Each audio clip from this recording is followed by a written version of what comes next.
Black Supremacy. This is PalmettoStar, the Ratchet Revolutionary. But you can call me Prophet. Prophet Rohvet of Black Supremacy. I'm going to talk about, I was diagnosed, I'm saying this again for my Facebook family. And shout out to my Facebook people. Shout out to melanatedpeople.net. Go ahead, get on that black level. Instagram people, I see you guys. But I'm talking about why, I was supposedly diagnosed with asthma when I was a child, and, when they got these children, these child illnesses and child sickness and child ailments, they particularly like to put that on black children. They say, and they make it seem like this is something they're going to have to deal with for the rest of their lives. And, they make all these ailments, almost seem like they cannot be beaten unless, of course, going through the avenues of Western medicine and pink pharmaceutical drugs. That's the only way you can somewhat not cure, but to subdue the ailments is by these pink pharmaceutical drugs. And it's so false. It's such a false narrative. I spent some time in California when I was younger. I spent some time in California. Shout out to Riverside, Cali. I spent some time out there. And one thing about California is that the smog level is off the chain. I don't know what they're putting in the cars. I don't know if it's different sorts of emissions or if it's different sorts of fuel they're putting in the car. But in Cali, it's like it is so smoggy out there. It is so smoggy. There's such intense smog out there. So, I would get sick as far as with asthma and different things of that nature. I would definitely get sicker, or had these asthma attacks that would get me to the hospital. I would be, out there in ER, in the ER realm and dealing with that. And I dealt with that for a long time. Until my teenage years, I would say. Until my teenage years. One thing, even though I used to stay in Riverside, California. So even though I was diagnosed with asthma and dealing with that and dealt with different things that lung capacity, dealing with lung capacity. I still like to do aerobic things. I still like to do athletic things. I still like to go outside and play. I still like to do all that sort of stuff. So, and I love to run. So I used to run all the time, and I still go out and jog and do my thing with that. I still jog and do that. What I'm saying? I still like to take it there. I need to do some more, admittedly. What I'm saying? I need to get back on what I need to get back on, admittedly. However, I running and getting into that actually increases your lung capacity. So when you do have asthma, when you do have different things, running and swimming, and I love to swimming, those increase your lung capacity. So, I would run avidly. I was an avid runner, running up and down the street, running and doing that. And, and yes, sometimes I would, feel my chest tighten up, the lungs tighten up, everything like that. But then I would go through it. What I'm saying? And I really feel like that, and also going underwater and holding my breath for as long as possible, that really increased my lung capacity. to a point where, to the point where, now my lung capacity is incredible. You know what I'm saying? Like, I was diagnosed with asthma. I dealt with that in a chronic way, early on in my life, like going to the ER, about to die, all that stuff, you know what I'm saying? Because of asthma-related illnesses, or what they would say, or asthma attacks and all of that stuff like that. But I ran avidly, and I would go under the water and hold my breath for a long time, and come up and hold my breath for a long time. But now what I do now that I feel takes away that increases the lung capacity, I should say. What I do now that increases the lung capacity is breath work. Breath work is so essential. Breath work, and how I do breath work is really by chanting. By the Black Supremacy chanting meditations. I do that, and that increases your lung capacity.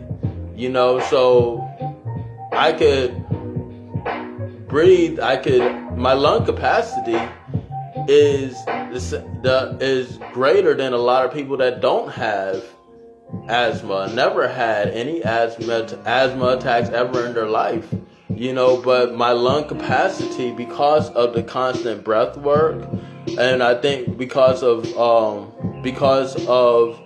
the childhood, avid running, and I played basketball and going underwater and holding your breath, my lung capacity is a lot greater than I was diagnosed. Now, if I was to listen to Western medicine and, their diagnosis is that I would, stay in one place and I would have to deal with these symptoms all my life. I would have to deal with all of these symptoms about asthma and, had to take all these asthma medicines all my life.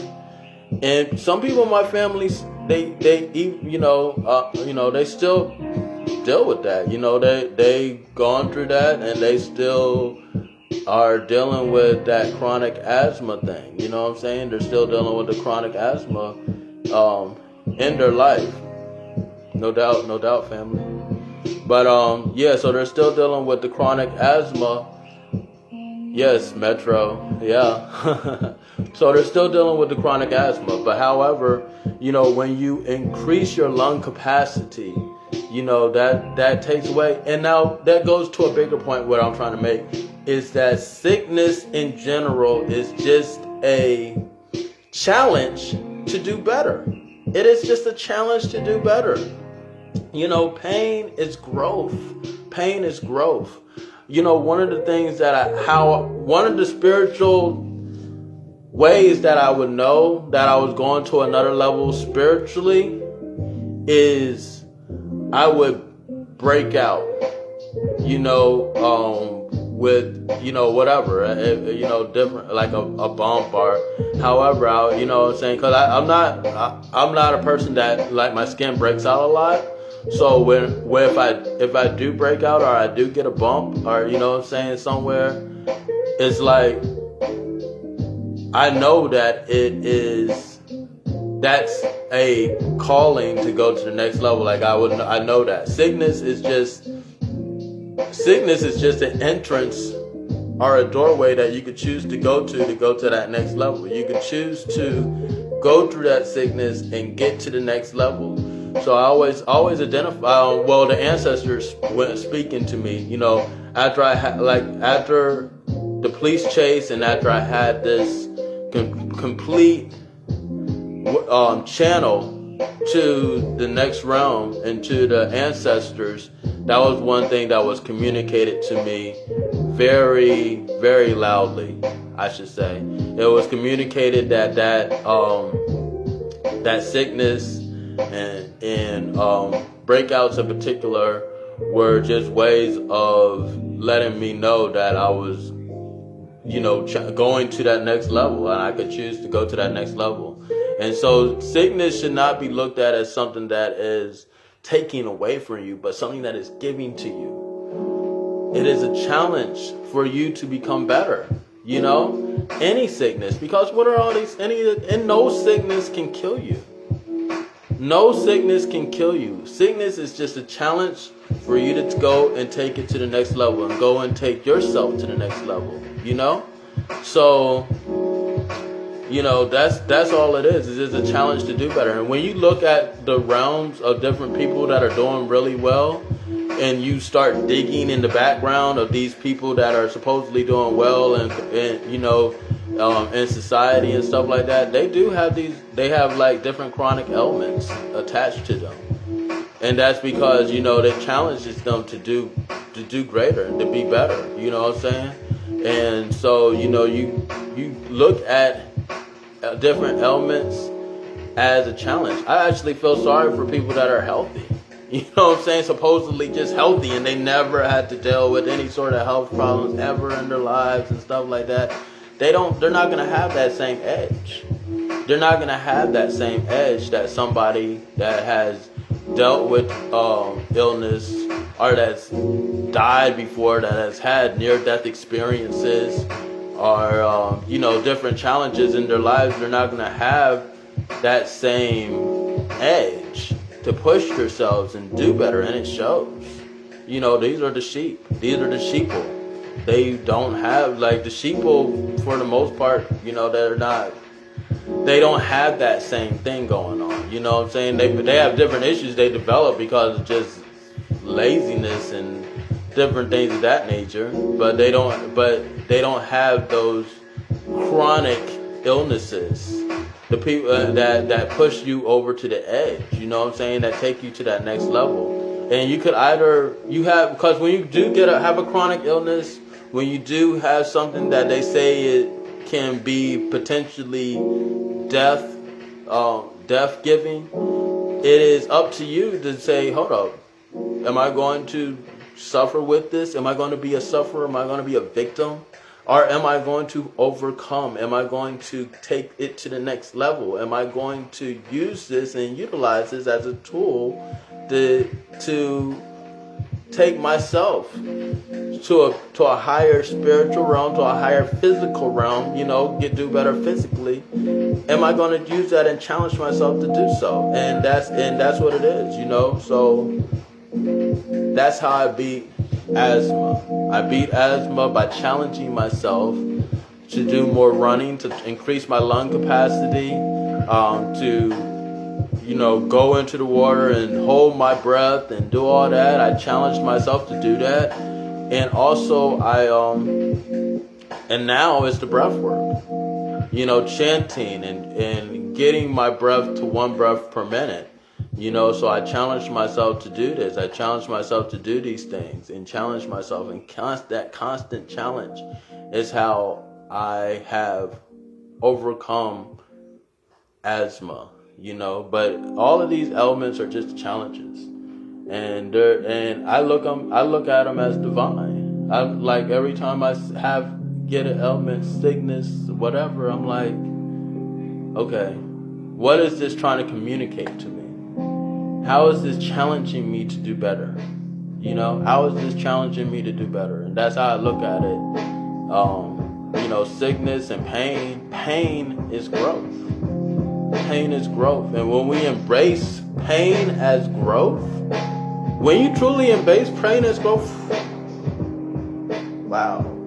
When you truly embrace pain as growth, nothing can stop you, because you go out of the mentality of victim consciousness. Oh, I'm a victim. I'm victimized by this ailment. This ailment's holding me back. This person's holding me back. This is holding me back. And it's nothing but victim consciousness. It's nothing but victim consciousness. It's just a way to, you know, you're holding yourself back. Ultimately, you know, you take these ailments and you say, how am I being challenged to do better? How am I challenged to overcome? How am I challenged to get to that next level? That's how you look at these sicknesses and ailments, diseases and all of these different things like that. And I say this, and I've said this before, that, you know, especially, you know, where you find this especially is in the black community, the black disabled community, people with, you know, disabilities. They were born, you know, without limb, or they, you know, different ailments, or different disabilities, I should say, they were born with. Like, you know, like Ray, or like in the music industry, you know what I'm saying? Like, you know, you look at different people, they were born blind, but, you know, they have, their music ability is off the chain. You know what I'm saying? Because they take these different disabilities and they channel them and they use them in a way that makes them phenomenal people. You know what I'm saying? So that's why I say people, black people especially with disabilities, black people with disabilities, they are always a way and an inspiration to everybody else. And that's why, to me, black people with disabilities, born with disabilities, are a beacon of light to the black community. You know what I'm saying? They're a beacon of light to the black community, because often you see these people overcoming in just the most best ways, and, you know, the most powerful ways. They're able to overcome their disabilities and become that better version of themselves. So when I see a black person with a disability, a so-called disability, they are often that beacon of light for the black community, and they have a place in black supremacy as that inspiration. You know what I'm saying? They are inspirational people. You know what I'm saying? That, you know what I'm saying, that, and everybody has a place in our black supremacy society. You know, and people with disabilities definitely do, because they are able to overcome, especially black people. You know what I'm saying? And that, so get out of the victim consciousness. They say, oh, you're sick. Oh, you got an ailment. Oh, you got a disease. Oh, you got this. Oh, you got that. You are disabled. No. Challenge yourself. You are a victor. You are a conqueror. You are a god if you choose to be, if you walk through that doorway. If you walk through that doorway, you know. And there's going to be, of course, trials and tribulations. And that's what these things are. They are trials and tribulations for you to do better. You know what I'm saying? But that's how you should perceive them, and not something that is going to hinder your life, something that is going to take away from your life. Because it's not that. It's not that. It's not something that takes away from you. It's something that you can gain from. You know, something that can make you step up and be that better person, that better version of yourself. You know what I'm saying? Step up and be that better version of yourself. That's what it does. It makes you step up and be that better version of yourself. So that's how I beat asthma. And sickness is just a challenge to be better. 3 Steps to End Racism right now is out. We dropped it, released it on January 20th. Oh my God, this is such a phenomenal work. It's the best literary work of 2021. You know, it is the most important literary work, I should say, especially with everything that's happening right now. People talk about how to combat racism, how to combat these different things. No, let's end this. Because if we don't end it now, then we're going to pass it to the next generation in a harsher form, like it's been done to us. You know, racism was passed down to our generation from the baby boomers, who they could have ended it then, but they didn't have the science to end it. You know what I'm saying? And I don't blame them for not having the science, but now we had to deal with racism in a more harsher form. And if we don't tackle it right now, we're going to have to deal with racism. Our children are going to have to deal with racism in a harsher form. And then after that, they're going to have to deal with racism amongst just black people.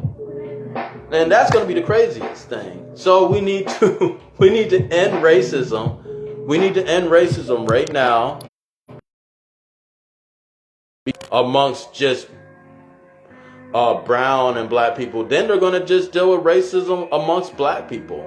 And that's going to be the harshest form of racism. So that's why it is important to end racism right now, so that we can completely annihilate it, completely be done with it right now. So you can actually read the book in my bio, but I'm encouraging everybody to get a hard copy, because they cannot censor your coffee table or ban your bookshelf.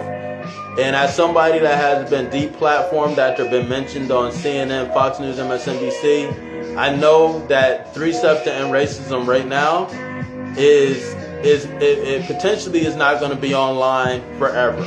You know what I'm saying? Because they will take it offline. I've had people, they took my website offline. They took actually the platforms that had our mixtapes offline. People took those platforms offline just because our mixtapes were on them.